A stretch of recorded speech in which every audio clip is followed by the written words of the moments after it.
Pelaku perusak makam di Yogyakarta yang masih berstatus seorang pelajar ditangkap polisi.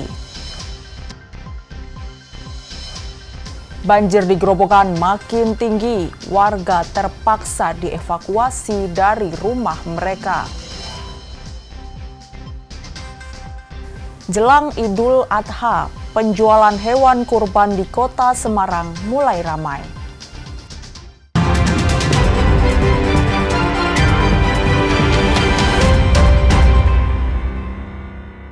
Saudara, bagaimana kabar Anda? Semoga selalu sehat. Selain 3 informasi tadi, sejumlah informasi menarik lainnya akan kami hadirkan untuk melengkapi Kompas Jateng pagi ini. Selama 30 menit ke depan, Kompas Jateng menyajikan informasi independen dan terpercaya seputar Semarang, Jawa Tengah, dan Yogyakarta. Bersama saya, Novelia Hasanah.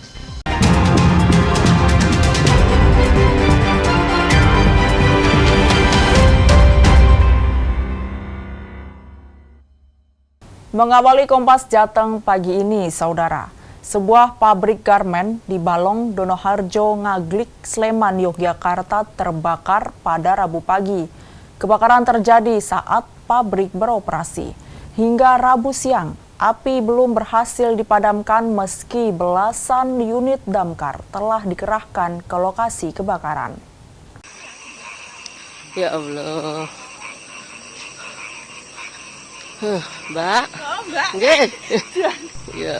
Api pertama kali muncul sekitar pukul 4 pagi, diduga berasal dari salah satu ruang produksi.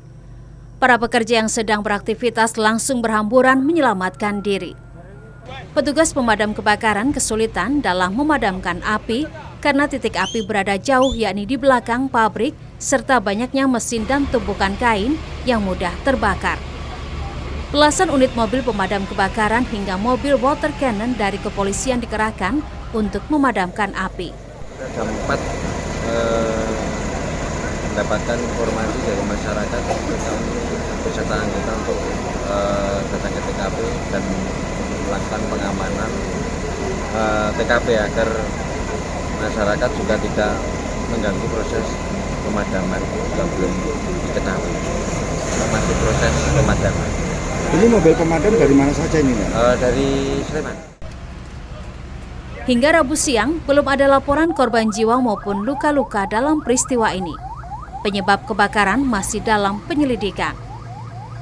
Michael Aryawan, Kompas TV, Sleman, Yogyakarta. Masih dari Yogyakarta, saudara, polisi berhasil menangkap pelaku perusak makam di sejumlah tempat pemakaman umum di Kabupaten Bantul dan Kota Yogyakarta. Pelaku merupakan seorang pelajar.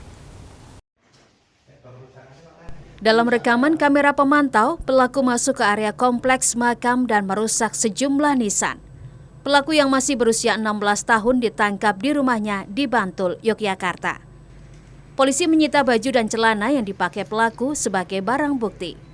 Motif pelaku merusak nisan makam masih dalam penyelidikan polisi. Keterangan saksi-saksi dan didukung CCTV dari anggota kita, ada petunjuk bahwasannya pelaku adalah seorang laki-laki, yang mana seorang laki-laki melakukan perbuatan tersebut sendiri. Selanjutnya kita mematangkan penyelidikan terkait pelaku pengerusakan tersebut. Selanjutnya kita menemui identitas dari pelaku tersebut yang beralamat di Pringgolayan, Banguntapan, Bantul. Sebelumnya, perusakan makam di Kompleks Pemakaman Ngentak, Banguntapan, Kabupaten Bantul dilaporkan warga pada hari Minggu lalu. Tak berselang lama, temuan makam yang rusak juga dilaporkan warga terjadi di Kompleks Pemakaman Baluarti, Kota Gede, Kota Yogyakarta. Polisi kemudian melakukan olah tempat kejadian perkara serta memeriksa saksi dan kamera pemantau hingga akhirnya menangkap pelaku. Michael Aryawan, Kompas TV, Yogyakarta. Yang juga menjadi sorotan pagi ini, saudara, usai menjalani pemeriksaan dan penahanan selama 3 bulan di Polda Jawa Tengah, tersangka kasus penganiayaan Darso AKP Haryadi, mantan Kanit Gakum Satlantas Polresta Yogyakarta, resmi dilimpahkan ke Kejaksaan Negeri Semarang. Ia diduga terlibat dalam penganiayaan terhadap Darso, warga Kota Semarang yang akhirnya meninggal dunia.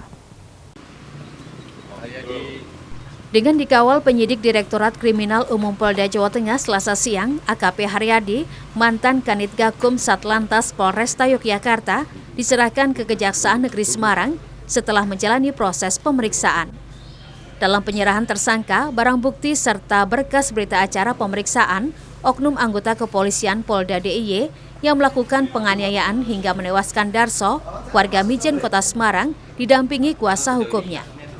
Pada proses penyerahan tersangka ke Kejaksaan Negeri Semarang, kuasa hukum Darso ikut memastikan penyidik menyerahkan semua barang bukti, termasuk hasil otopsi yang dilakukan oleh Lab-4 Polda Jawa Tengah. Selain memastikan penyerahan tersangka ke Kejari Semarang, kuasa hukum juga akan terus melakukan pengawasan terhadap proses persidangan hingga sampai ke penuntutan. Yang lebih tinggi lagi. Dan saat ini ketika sudah masuk ke tahapan penuntutan, maka kewenangan kepolisian sudah menjadi selesai. Akhirnya kewenangan sekarang ada di penuntutan dan di jaksa penuntut umum. Nah, nanti kita kawal dalam proses persidangan, apakah nanti dakwaannya sebagaimana yang kami inginkan, apakah nanti setelah proses pemeriksaan tuntutannya sebagaimana yang kita juga inginkan. Sementara itu, Kasipidum Kejaksaan Negeri Semarang menyatakan telah menerima berkas berita acara pemeriksaan tersangka serta barang bukti dari kasus penganiayaan yang dilakukan oleh oknum polisi Polresta DIY terhadap Darso warga Mijen Kota Semarang. Selanjutnya, Kejaksaan Negeri Semarang akan melakukan koordinasi dengan Kejaksaan Tinggi Jawa Tengah untuk menentukan jaksa penuntut umum dalam proses persidangan. Telah dilakukan penyerahan tersangka dan barang bukti dari penyidik Polda Jawa Tengah kepada jaksa pada Kejaksaan Tinggi Jawa Tengah maupun pada Kejaksaan Negeri Semarang. Bahwa dalam pelaksanaan tahap 2 ini kami dari jaksa penuntut umum Kejati Jawa Tengah maupun Kejari Kota Semarang telah melakukan penahanan di rutan kelas 1 Kota Semarang dengan penahanan jaksa penuntut umum 20 hari ke depan. Setelah diterima dari penyidik Ditreskrimum Polda Jawa Tengah, tersangka kemudian dilakukan penahanan di rutan Semarang untuk menunggu proses persidangan yang akan diajukan Kejaksaan Negeri Semarang ke Pengadilan Negeri Semarang. Heri Widodo, Kompas TV, Semarang, Jawa Tengah. Banjir di Gerobokan makin tinggi, warga terpaksa dievakuasi dari rumah mereka. Nantikan informasinya usai jeda.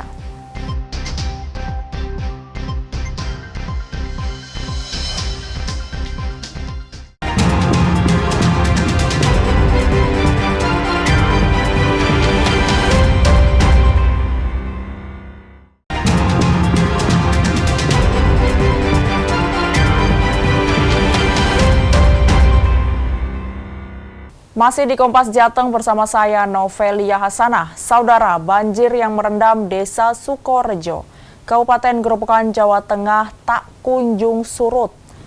Tim SAR gabungan bahu-membahu mengevakuasi warga dari rumah mereka yang terendam banjir akibat jebolnya tanggul Sungai Renggong.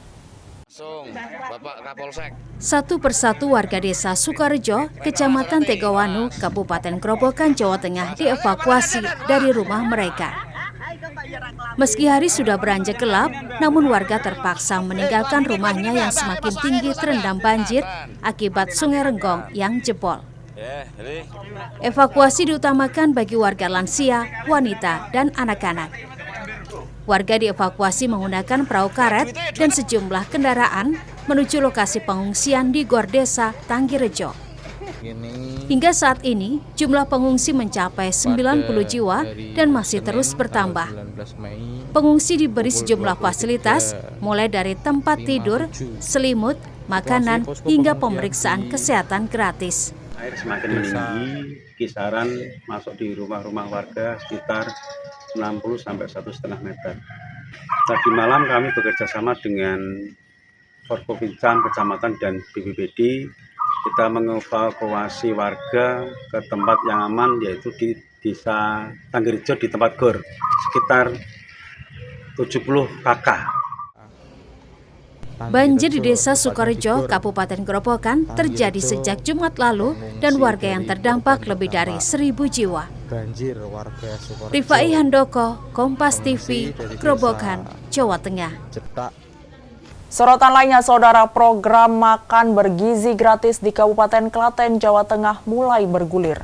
1 dari 80 dapur umum mitra Badan Gizi Nasional mulai mendistribusikan makanan bergizi gratis. Mulai beroperasinya dapur makan bergizi gratis Nada Resto di Desa Gunting, Kecamatan Wonosari, Kabupaten Klaten ini menandai mulai bergulirnya program makan bergizi gratis. Setelah diresmikan Bupati Klaten, Hamenang Wajar Ismoyo, menu makan bergizi gratis langsung didistribusikan ke sekolah sasaran. Dapur Nada Resto ini memasok 3.999 siswa dari PAUD hingga SMA di 2 kecamatan, yaitu Wonosari dan Juwiring. Salah satunya di SMP Negeri 1 Juwiring. Di sekolah ini ada 759 siswa. Menunya cukup komplit, ada sayur, daging ayam, nugget, jeruk, dan susu kotak. Yang ini dapurnya menghandle 3.999 siswa. Nah, untuk yang pertama ini kita langsung cek di Juwiring, SMP 1 Juwiring. Tadi alhamdulillah berjalan dengan baik, lancar, menunya enak, sehat, gizinya terpenuhi. Sehingga harapannya ya nanti ke depan menunya tetap menyenangkan anak-anak kita, di sisi lain juga gizinya tetap terpenuhi.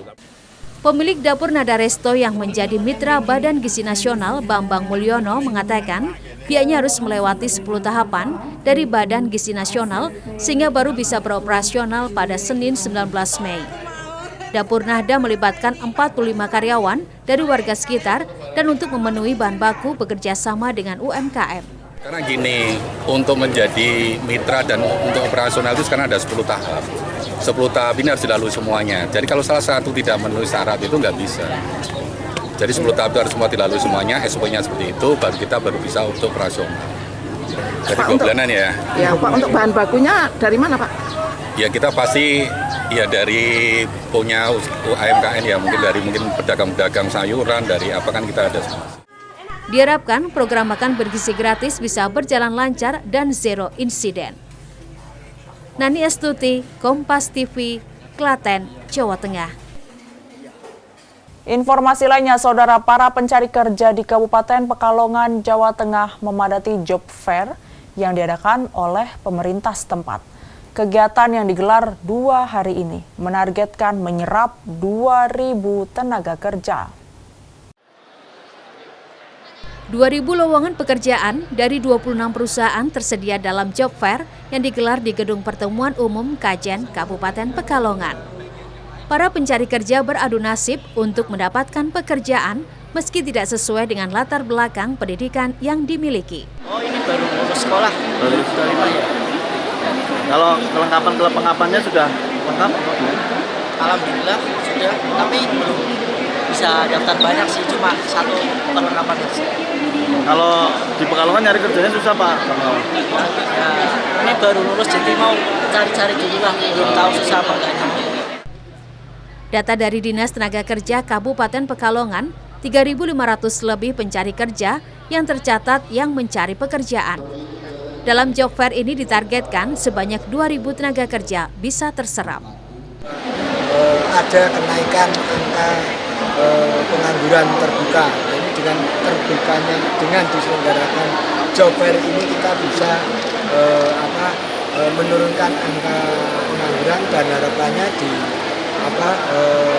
teman-teman atau masyarakat yang ada di Kabupaten Pekalongan ini bisa bekerja dan ikut mensejahterakan masyarakat Kabupaten Pekalongan. Pemerintah Kabupaten Pekalongan memastikan semua jenis pekerjaan yang ditawarkan gratis, tidak dipungut biaya. Ari Himawan, Kompas TV, Pekalongan, Jawa Tengah. Jelang Idul Adha, penjualan hewan kurban di Kota Semarang mulai ramai. Nantikan informasinya usai jeda.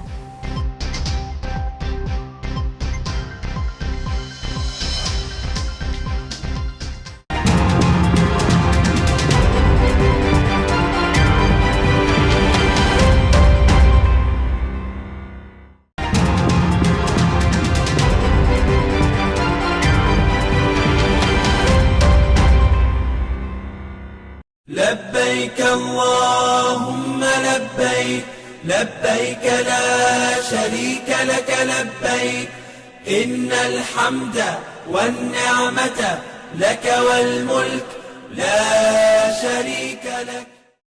Terima kasih Anda masih di Kompas Jateng bersama saya Novelia Hasanah. Kru pesawat mengalami sakit, penerbangan menuju Arab Saudi ditunda selama 5 jam. Kejadian ini membuat jemaah calon haji kloter 62 embarkasi Solo sempat tertahan di Asrama Haji Donohudan, Boyolali, Jawa Tengah. Keberangkatan jemaah haji kloter 62 embarkasi Solo yang dijadwalkan terbang menuju Arab Saudi pada Selasa petang ditunda hingga Selasa malam. Perubahan ini karena kru pesawat mengalami sakit dan dibutuhkan waktu 5 jam untuk penggantian kru. Terkait penundaan penerbangan tersebut, pihak maskapai memberikan kompensasi berupa makan malam untuk jemaah calon haji kloter 62. Bahwasanya untuk kloter 62 ada perubahan update jadwal dari semula terbang jam 18.15 menjadi jam 23.15. Surat secara resmi sudah kita terima, alasannya adalah karena kru pesawat mengalami sakit dan harus dilakukan perubahan. Dan untuk tenggang waktu yang memang mereka siapkan untuk penerbangan kloter 62 mundur sekitar 5 jam. Hingga Selasa siang, embarkasi Solo telah memberangkatkan 61 kloter dengan total 21.935 jemaah haji ke Arab Saudi.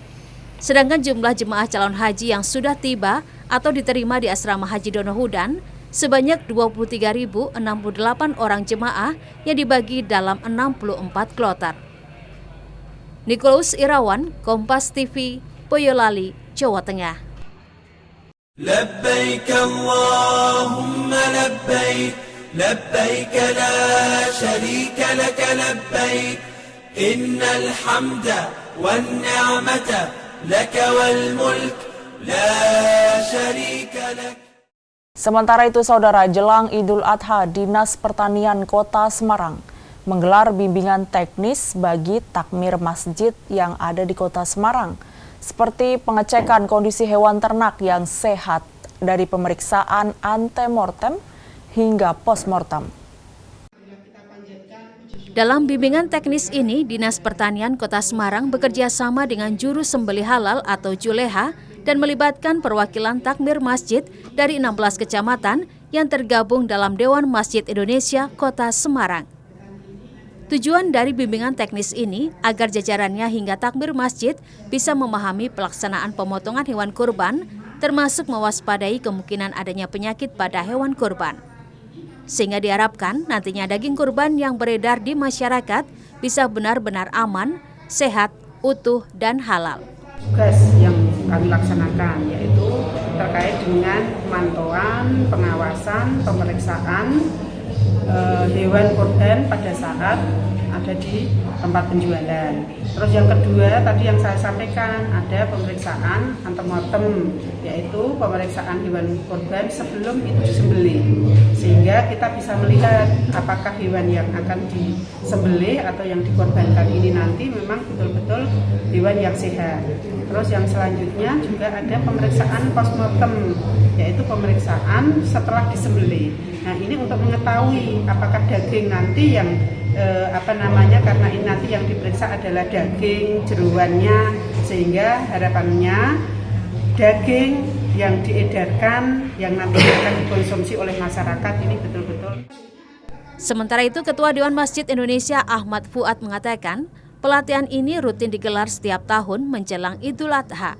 Tujuannya agar para takmir masjid di seluruh kota Semarang mengetahui tata cara penyembelihan hewan kurban yang baik dan benar. Pesertanya adalah takmir masjid. Ya, sebenarnya harapannya itu yang jaga gitu. Jadi kita undang takmir masjid. 16 sahabatnya kita undang. Kalau hari ini dua orang itu dana untuk mendapatkan pengetahuan sehingga nanti di dalam takmir masjid ini mendapatkan amanah untuk membeli hewan kurban dan menyalurkan itu ya betul-betul sesuai syariat Islam.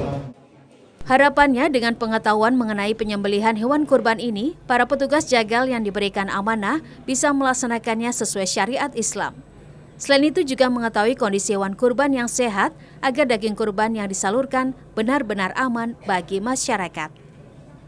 Prahayuda Febrianto, Kompas TV, Semarang, Jawa Tengah. Saudara, menjelang Hari Raya Idul Adha, aktivitas jual beli hewan mulai menggeliat di sejumlah titik di Kota Semarang. Antusiasme masyarakat Kota Semarang terhadap pembelian hewan kurban sudah mulai terasa. Salah satunya di peternakan sapi di Kampung Banaran, Kelurahan Sekaran, Kecamatan Gunung Pati, Kota Semarang ini. Sang pemilik peternakan, Aziz Muslim, mengatakan dari total 30 sapi ukuran sedang miliknya, sudah laku terjual 5 ekor. Harga untuk sapi ukuran sedang atau paket ekonomis ini ditawarkan antara 23 hingga 30 juta rupiah per ekor. Tak hanya sapi ekonomis, Aziz juga menyediakan sejumlah sapi jenis jumbo dengan bobot rata-rata di atas 1 ton. Jenis sapi jumbo yang dijual diantaranya Simmental, Limousin, dan Pigeon Cross. Bahkan saat ini 3 ekor sapi jumbo miliknya sudah diincar pembeli asal Jakarta dengan nilai tawar ketiganya di atas 300 juta rupiah untuk 3 ekor sapi. Sapi-sapi jumbo miliknya ini rata-rata sudah dipelihara di atas 3 tahun. Selain pakan hijauan, sapi-sapi miliknya juga diberi pakan tambahan berupa ampas tahu dan ampas ketela, serta komberan 2 kali sehari agar sehat dan gemuk. Untuk pelanggan yang datang, mayoritas berasal dari Kota Semarang dan sejumlah wilayah di Jawa Tengah. Ya, saya tiap tahun itu jual sapi jumbo. Biasanya pelanggannya mana aja, Mas? Ya, pelanggannya kebanyakan lokal, Mas. Kalau untuk daerah Jakarta itu ya 1-2. Kebanyakan malah Jawa Tengah? Ya, Jawa Tengah sendiri. Mas, kalau yang ini udah dirawat berapa tahun ini, Mas?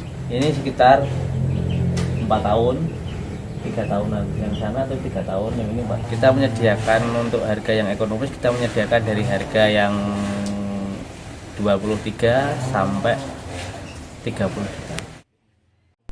Aziz menambahkan, tahun ini harga sapi kurban naik kisaran 2 hingga 3 juta rupiah, sedangkan kambing naik pada kisaran 100 hingga 200 ribu rupiah per ekor. Menurutnya, kenaikan harga akibat wabah penyakit mulut dan kuku beberapa bulan lalu sehingga stok hewan kurban berkurang.